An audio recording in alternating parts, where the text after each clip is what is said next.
Hello, hello, good people. Hello, and welcome back to another car conversation.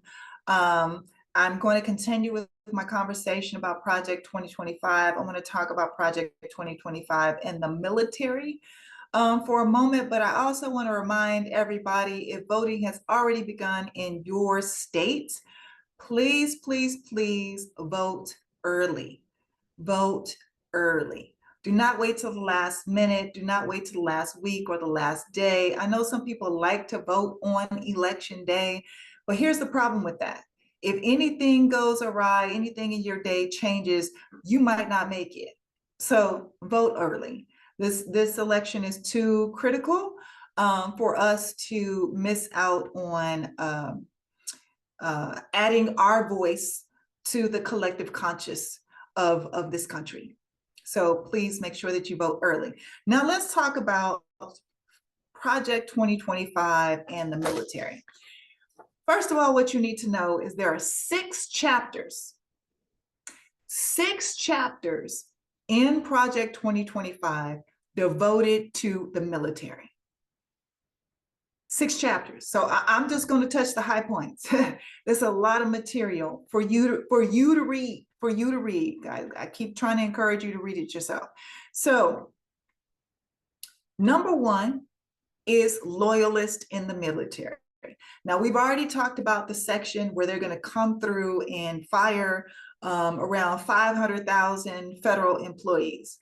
Okay, so remove those people and install loyalists. It's the same program for the military. So chapter 4, the Department of Defense, here's what they want to do. Here's what Project 2025 proposes to do with the Department of Defense. Purging generals. So if you purge the generals, you got to replace the general with what? Loyalists. Yes. Where these loyalists will come from, I'm assuming they would still be military, but we don't know. We don't know. Remove all DEI initiatives within the military.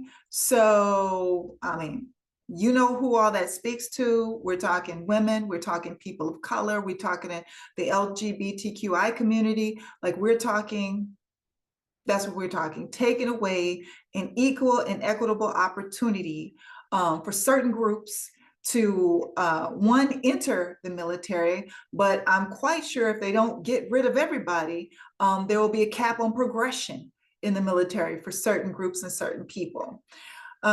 Military aptitude tests, I've already covered this. Military aptitude tests be administered on the high school level. Now, here's what you really need to know about this. This aptitude test will only be administered to public school students. I'm going to repeat that. So they propose that this military aptitude test only be administered to public school students. So if your family has enough money to be able to send your children to private school, they won't be considered, they won't be exposed or be forced to take this exam. And here's the objective behind this. Targeting specifically students who young people and students who attend public schools. So you're looking at students from a certain socioeconomic level, right? And then the next phase, which I told you back in 2015, I attended a meeting, unbeknownst to me, on campus, initially that it was a whole Republican meeting or gathering. And the talk then was about reimposing the draft.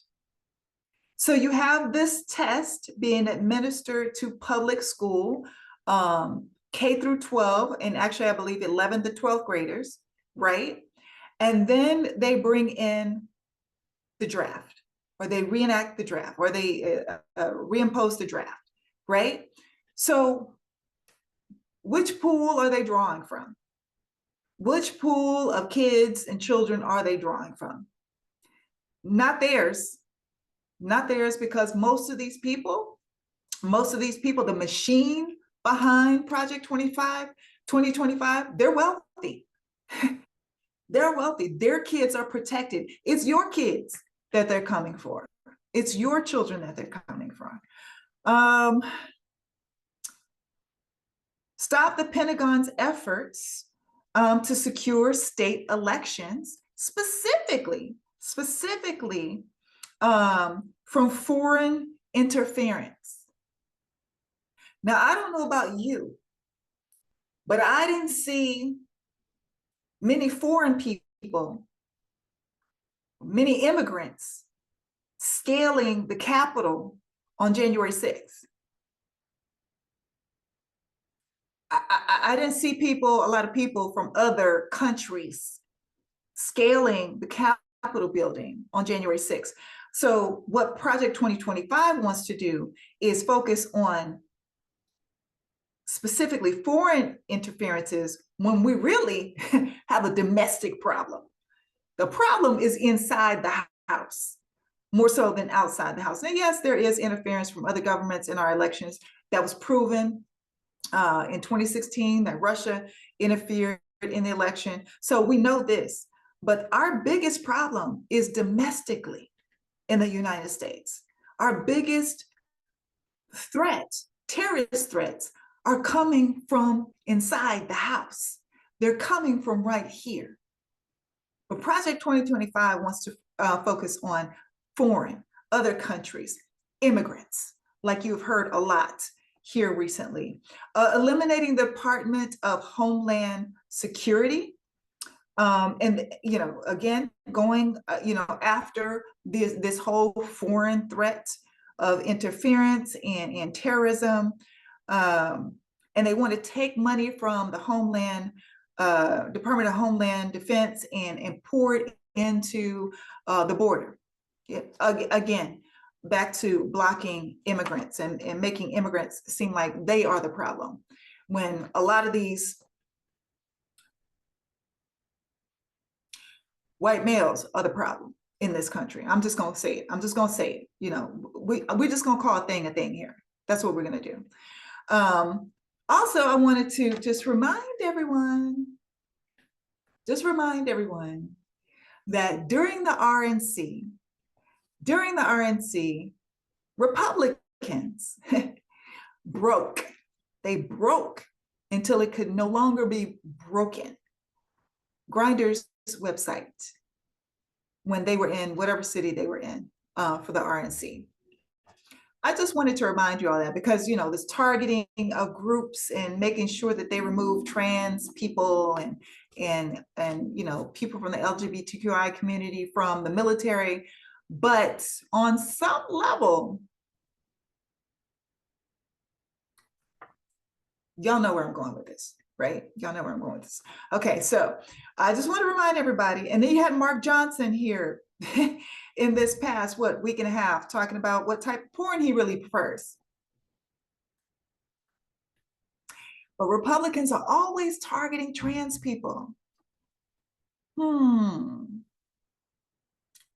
Things that make you say, military turned on protesters, just like that. Okay, so using the military in regards to executing whatever the president wants to do. So whatever 45's whim is that day, if he doesn't like the people that are protesting against him, like he did previously with the BLM protests, and he wants to send the military out there, or he tried to. He asked if we could just go out and shoot people in the leg. He would be able to execute that. Because again, we've replaced everybody in the military with all of his loyalists and all of the people who subscribe to white Christian nationalism, to the Heritage Foundation's ideology, to Federalist Society's rules and regulations. All those people will be in position and they will follow whatever 45 tells them to do. So it's really an overtaking of our military. Really an overtaking of our military by a small fraction of the United States that believe that they should have ultimate power over all of us. That's what Project 2025 is alleging. They want to set up loyalty tests within the CIA. Just an overall takeover of the military is what you need to know. So I cannot emphasize this enough. I really cannot emphasize this enough. Fight for your freedoms. Fight for our democracy. Fight for your protections that are outlined in the Constitution as it is right now. Fight for bodily autonomy. Fight for all the things that we enjoy right now in this country. And the way we fight is by showing up, doing our part, not only you voting, but taking 5 people with you, contacting 5 to 10 people that you know, and making sure that they're registered, they have a plan, and they actually execute voting. And I will say this until my face turns blue, or once we get beyond this election, please vote early. Please vote early. Anything can happen on the day of, the week of. So as soon as you receive your ballot, fill it out from top to bottom, blue, and send it back in, drop it off if your poll locations have opened. I know there's several states that have already started voting, and I would just encourage you all to vote early, to voice your opinion about how this country should be run, how the military should be run, how and protecting your freedoms and protecting this democracy. Project 2025, I'm gonna keep telling y'all, read it for yourself. I'm not making this shit up, because you can't.